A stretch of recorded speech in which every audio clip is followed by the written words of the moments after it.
time, kids. The clock is ticking. Be in front of your TV sets for the horathon.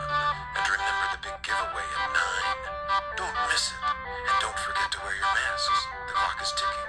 It's almost time. Happy Halloween, Halloween, Halloween. Happy Halloween, Silver.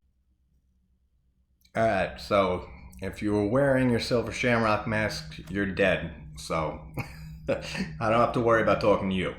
But if you were smart enough not to wear your silver shamrock mask, then let's talk about Halloween 3, Season of the Witch, 1982, directed by Tommy Lee Wallace.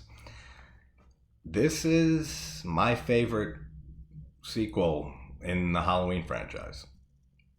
And it pretty much always has been, which is kind of crazy when you look back on the history of this movie and how hated this movie was when it first came out. And this was kind of their idea after the first Halloween. After John Carpenter's Halloween, they kind of planned for an anthology series and different stories that could be set on Halloween.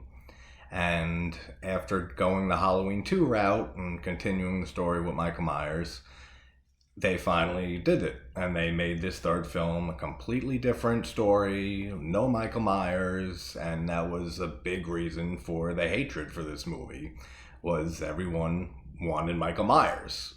And of course you can see why. I mean, what a classic John Carpenter's Halloween was when that first came out. And I think after Halloween 2, they kind of figured that was the end. I mean, we had Donald Pleasance, we had Dr. Loomis blown up with Michael Myers, both seemingly dead with no way of coming back, which, of course, like 5-6 years after this, after seeing how bad this did at the box office, we had Michael Myers return for the return of Michael Myers, but that's for Halloween 4. Let's talk about Halloween 3. The score in this movie, I absolutely adore. Like, this is some of my favorite music composed by John Carpenter for any of his films.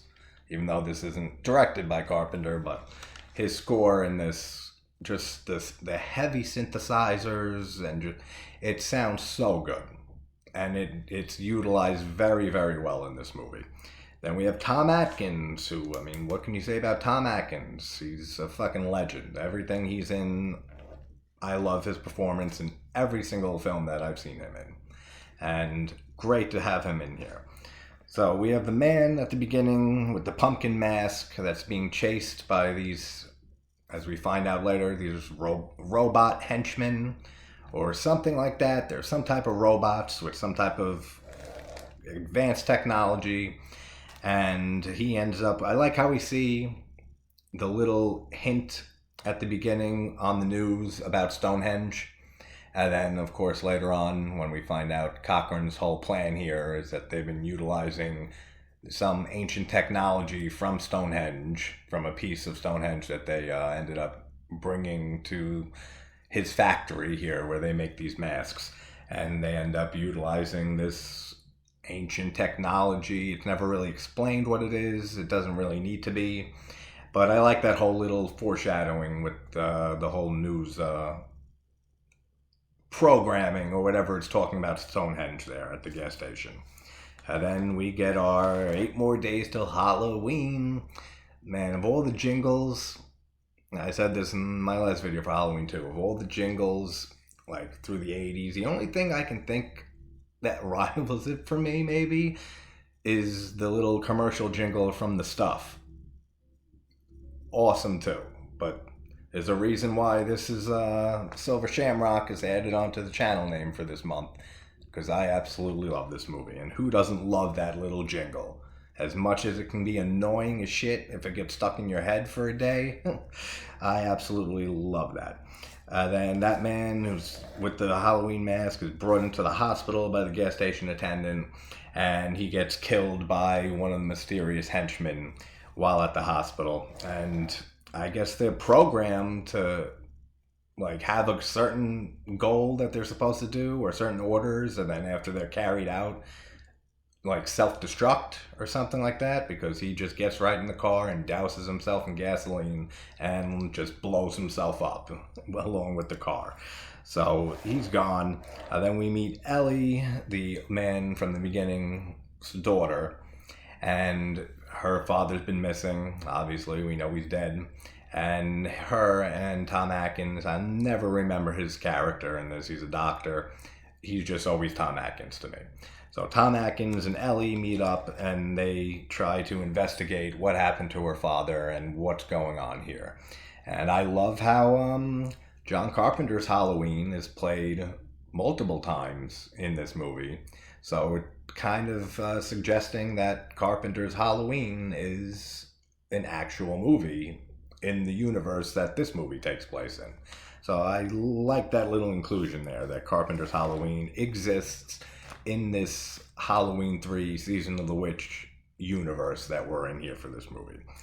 And the two men ripping the old man's head off, awesome. The gore in this movie is very good. Like, you wouldn't expect it from the third movie in a Halloween franchise that doesn't have Michael Myers and is completely different from everything else in this franchise. But they did a great job with some of the gore in this movie and the effects. Really, really good job. When Ellie and Tom Atkins are in the hotel room and they start fucking, and right before that, I love how he asks, wait a minute, like, how old are you? And she says, I'm a lot older than I look. Cool, but you still didn't answer the fucking question. Like, the question was, how old are you? Not, you know, people say you look a little younger or older than you are. You see this in a lot of movies, and it annoys me every time. Because it just doesn't answer the question. You can look older than you can be older than you look, and still be fucking jailbait. I mean, obviously, Ellie's nowhere as young as, younger than 18 in this movie. But that's not an answer. And I'm older than I look is not an answer to the question, how old are you? So, I don't know. That always sticks out to me in any type of movie.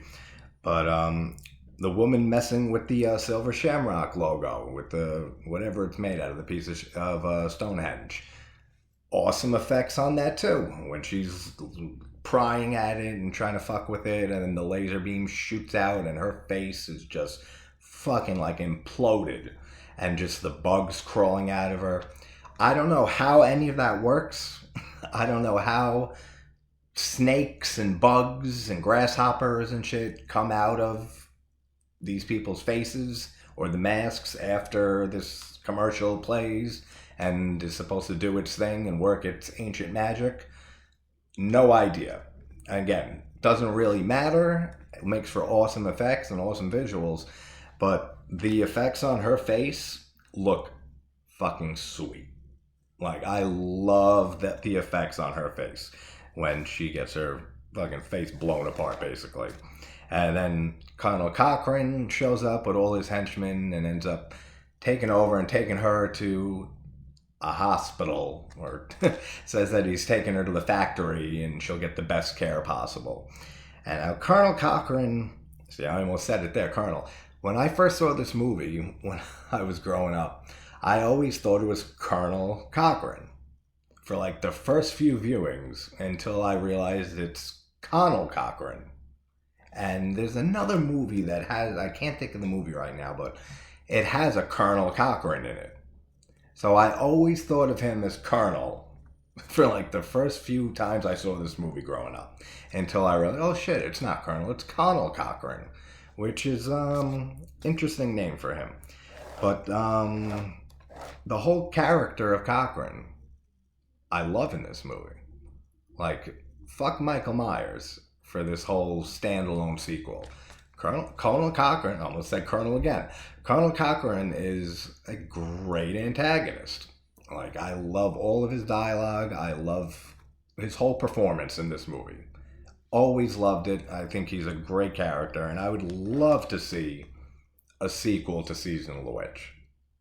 Like, of all the standalone movies that are in a franchise, which I can't think of many off the top of my head, but I would love to see a sequel to Season of the Witch, even all these years later. I mean, we've had 40 years of Michael Myers, and we just had Halloween Ends and this whole trilogy. Why not bring back Season of the Witch?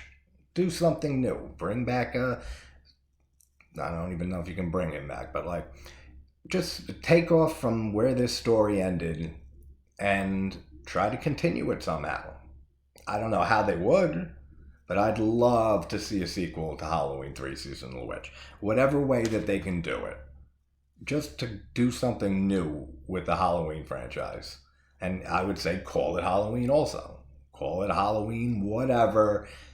Season of the Witch Part 2. Terrible sequel name. Yes, I know.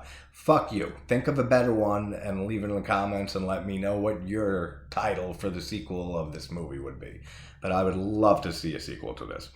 And then we have the family. He's like a salesman for the company of selling the masks with his wife and son that come to take a tour of the factory. And Ellie and Tom Atkins go by Mr. and Mrs. Smith, which anytime I hear someone say their name is Smith, I'm instantly on guard. Like, yeah, it's a common name, but it's also like the most common fake name that people use all the time. So if I meet someone, especially if it's a creepy fucking person, and they're saying, oh, I'm Mr. Smith, I got my eyes on all exits. I know where all security cameras are. Like, I'm looking all over the place for a way out of this room or building or situation, just in case this Mr. Smith turns out being like the millions of other Mr. Smiths that it's not their real fucking name. And if they're using a fake name for some reason, they don't have good intentions 99% of the time. And they end up taking them on a tour through the factory. And anytime that anything has a final processing or a secret ingredient or anything like that, if there's anything I've learned from horror movies, fucking run. Like, as soon as you hear that, oh, this, we can't show you this because it's final processing. And any South Park fans out there, like the Asperger's episode, at the least, you can end up eating hamburgers that were in some kid's pants while he's farting the ingredients of every other fast food onto it. At the very worst, your children are going to have their heads crushed and turned into a whole bunch of snakes and bugs. So anytime there's a final processing or a secret ingredient or a last step that is never explained or said that, oh, we can't show that, it's a magician's secrets, run. And as fast as you can away from that location, because it's never a good thing. The final process is never something innocent. It is always something malevolent. It is always something evil. And you don't want to be around for that final processing. And then they see Ellie's father's car. So they know for sure that Cochran and this whole factory and this whole corporation is responsible for the death of her father and the disappearance of her father. And I don't know why they didn't get rid of the car, like just leaving it right there in the open, especially that Cochran knows that they're snooping around trying to figure out what's going on here. Kind of never understood why they didn't take more precaution with the car. I guess at that point maybe it's just like they kind of figured that they already know, like Ellie and Atkins already know that they're behind what happened to her father. So, and that they're there and they basically had a plan to take them out too. So I guess it kind of really didn't matter to them at that point. But always kind of stuck out to me that they just left the father's car just chilling there in like a garage that anyone could see. But that's a small little thing, as I always nitpick little shit. And apparently these robots are filled with like yellow goop. Like when Atkins destroys one of the robots and he sticks his hand in it, and he pulls out just this yellow, disgusting substance with wires and everything, which is when we have the whole reveal that they are robots. And then it is Halloween Day here. And we get the whole explanation about using a part of Stonehenge and saying, like, you don't even want to know how he got it here. It was quite impressive. And everything with Cochran, every line of dialogue, like I said, out of his mouth. I love every line of dialogue he gives. I love his entire performance. That is the main reason I'd love to see a sequel to this. Even if it's a prequel, because I'm assuming the actor who plays Cochran is dead at this point. Because he's pretty old in this. I forget the actor's name, but I can pretty much assure you he's dead. If not, he's got to be fucking like 100 years old or something like that. So even if there was like a prequel that they did to this, I would take that. I mean, and we've seen how the Halloween franchise with Michael Myers has been doing the last few decades, and the divide that, especially the divide with Halloween Ends now recently. Do something new. Go back and do something with Seasonal Witch. And I absolutely love the scene. It's probably my favorite scene in the movie, with the demonstration, as Cochran calls it. And we get to see on the TV cameras, surveillance cameras of the family. And the father is saying that usually he would give him leads and stuff and sales for the next year, and the mom makes a joke that maybe there won't be a Halloween next year. I like that. Cool little dialogue there. Then they put the commercial on, the kid puts his mask on, and the commercial starts playing, and watch. Then just him having his head crushed, or I don't even know what happens with their heads. The mask does something, that it crumbles on their head and implodes their faces or explodes their faces, either boom ba or ba-boom, one or the other. And then the rattlesnake comes out and ends up biting the father and killing him. The mother, I guess she just has a heart attack, like seeing her son like that. That's the only thing I can assume, because she just kind of like, and like falls over.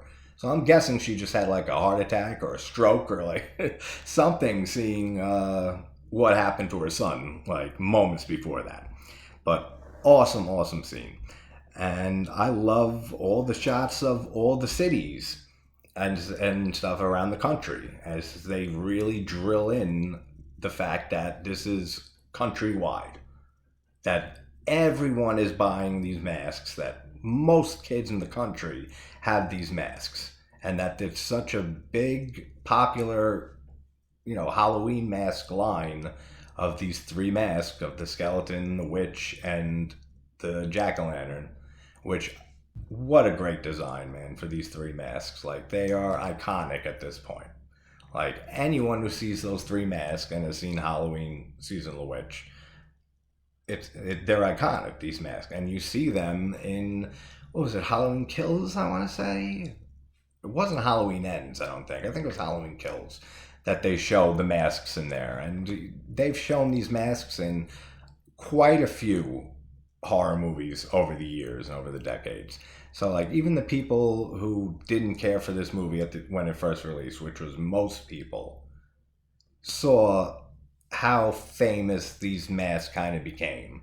And I love the fact of how this movie got reappraised as the years went on. As with a lot of horror movies. Look at John Carpenter's The Thing. That was panned when that movie came out. Completely hated by most people.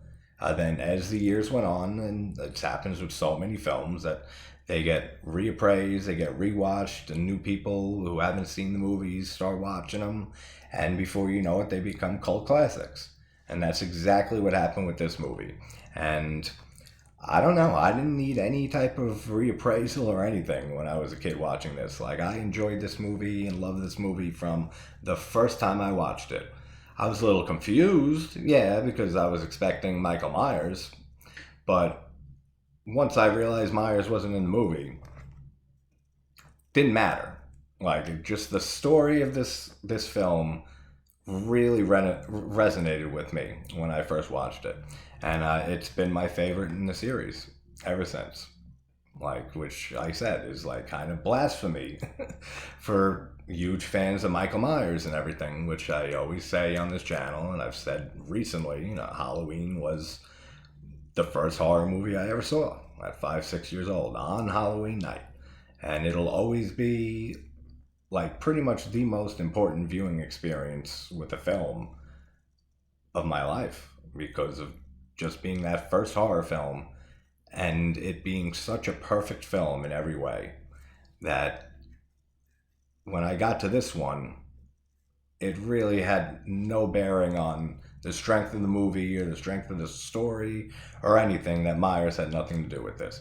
I would have been happy if they just kept going after this with that anthology idea and just every year having a different story with different characters in a different setting. I would have been completely fine with that. But the masses were not happy with this movie, and that led to Michael returning. But I love all those shots of just seeing how widespread across the country this is and how big of a plan this is to kill off like all the children in America. Like, I think it would have been a little bit better if they showed like around the world also. Like if they showed like Paris and like just all different like countries around the world also. But then you'd have to think about it too. It's like, you know, this is a Halloween mask company that's based in the United States, and how big would they really be in other countries and stuff. So I get why they kind of contained it to the United States, but I would like to see it like worldwide, seeing how big that these masks are and how big the marketing campaign was for these masks to get every kid in the world that bought these masks being killed off by this shit. And I always bring this up when I see this in a movie. This is a rare movie where they just flat out kill a child in the movie. And I always reference the Blob remake from 1988 with the child death in that. You don't see a lot of kids being killed or murdered in horror movies. And one of the more recent ones I can think of is All Hallows Eve with Art the Clown before Terrifier, when he kills the two kids at the end of that movie in a brutal fucking way. So anytime that you can see a kid being murdered in a movie is a great time for me. I know that sounds sick and depraved, but hey, if you watch the channel enough, you know I am sick and depraved, so it makes perfect sense. And then I love how Cochran just delivers his last line to Atkins and just says, "And happy Halloween." Awesome. Like, so good. And they lock him in that room with John Carpenter's Halloween playing. Then the big giveaway that's coming after that at 9 o'clock. And love how he, Atkins escapes and ends up throwing the box of all the chips that go with the masks down into the, you know, factory part below where all the computers are, and basically frying all the robot henchmen that are down there. And just Cochran's little clap that he gives too, like giving Atkins his little props, saying like, all right, like you got me on this one, but you're not going to be able to stop all of this shit. You're not going to be able to save everybody. Like, you're still pretty much, the kids of the country are fucked. So just his little, like, yeah, it's cute that you were able to do this, but you're not going to be able to stop all of this. You're not stopping my grand plan. Really like that little clap that's added in there. And then we find out that Ellie's a robot. Now, I've always thought of this and debated this in my head, and I'm pretty sure I'm already on one side of the fence. But you could argue, was Ellie a robot the entire time? I don't think she was, because when we see her, you know, later in the film, after she's missing for a while, she's obviously not the same as she was earlier in the movie. Like, she's barely talking. I don't think she talks at all, actually. But you could kind of make that argument that maybe that she was a robot this entire time. Like I said, I don't subscribe to that opinion, but I've seen it mentioned. I've seen people bring it up. And it's cool to think of it that way. Even though I don't see the reason why they would have her as a robot. Like, Tom Atkins' character is just a doctor. Like, it's not like they needed him to get drawn to the factory, like to find out about this master plan in any way. So like, it doesn't really make sense that she would have been a robot the whole time, but it's cool to think about. But we find out she is now turned into a robot somehow, and then her arm's ripped off, and then I love how Tom Atkins just rips her head off too, and then thinking she's, dead, and then he gets back in the car, and the arm jumps back on him and starts strangling him. Really cool stuff. And then the ending of this movie is one of my favorite endings to an 80s film. Like, and I know a lot of people don't care for this movie, think it's a stupid ass ending, that think it's cheesy as shit. Fuck you guys. Like, the ending to this movie is haunting in a way, and Atkins' performance in this at the end, just something about it, the way he's delivering his lines. Like when he first gets to the gas station and he gets on the phone, he's like, "Where's your telephone?" He gets on it and he's like, "This means the death of millions of people." He's like, "Say it's a bomb, say whatever you want, just get it off the air." Then there the kid comes in and turns the channel and it's on the commercial. Then they say, "For technical difficulties," and then the kid just switches it to the next one, turns that one off. So he gets two of them off the air. So he almost succeeds here. But then we get to the third commercial, the third channel. He says, "The third commercial is still on. The third channel, you have to get it off. Stop it. There's no more time. Stop it." And just him just repeating "stop it" over and over again with the blinking of the commercial. And just, it gets really tense by the end of this. And we don't know if he actually stopped it or not. Like, once the credits kick in here, we don't know if he succeeded in getting that third channel off the air. He could have, but as I'm always more drawn to grim endings, think that he didn't get it off the air. And that a whole shit ton of children across the country were turned into fucking insect eggplant stew watching this giveaway. And great fucking ending, man. Like, for the people who don't like the ending of this movie and like the rest of the movie, I don't know what to tell you. I fucking love the ending to this movie. Atkins' performance, I don't know why I keep wanting to say Atkinson. Atkins' performance is great. I love his performance throughout the whole movie, as I do for every movie he's in. But the ending to this movie always gets me. Absolutely love it. Stop it! Credits. Awesome. And then just the score that kicks back in for the credits. Such great stuff. But Halloween 3, Season of the Witch, my favorite, as I said, of the franchise. Next to, obviously behind John Carpenter's Halloween. And then we have The Return of Michael Myers coming next. I'm probably not going to have it up tonight. I'll have 4 and 5 up tomorrow night. Since it is Friday, or barely almost the end of Friday. I haven't had a found footage Friday in a while, so I'm gonna watch VHS 99, and I'm gonna check out Deadstream, which I've been hearing nothing but great things about. So I'm gonna have those two up throughout the night. So Deadstream, VHS 99 coming in the next few hours. And tomorrow night we'll have Halloween 4 and 5 and a review for Cactus Jack, which is a film that is supposedly a very extreme horror film. And I was lucky enough to get a message from one of the actors in it and said that they'd love me to do a review or discussion on it, and sent me a screener link for it. So I will be watching that tomorrow night, and I will have a review up on that after Halloween 4 and 5. And stick around if you're found footage fans. On Sunday, I will be having Aaron Irons, is a new director who has his directorial debut film Chest, which is, he's hoping to have it released by the 1st of January of 2023, either on through Tubi or another streaming service similar to that, and on Blu-ray, which I was lucky enough to get a screener code from him several months ago to watch the film. I did a review on it, spoiler free obviously, on the channel if you want to check that out. before watching the interview, but I will be interviewing him, the director, Aaron Irons, of that movie Chess, on Sunday evening at 7 p.m. Eastern Standard Time. So a lot of cool stuff this weekend, and then we'll be continuing on with the Halloween franchise from Curse of Michael Myers all the way through Halloween Kills. Like I said, I'm not doing a Halloween Ends video.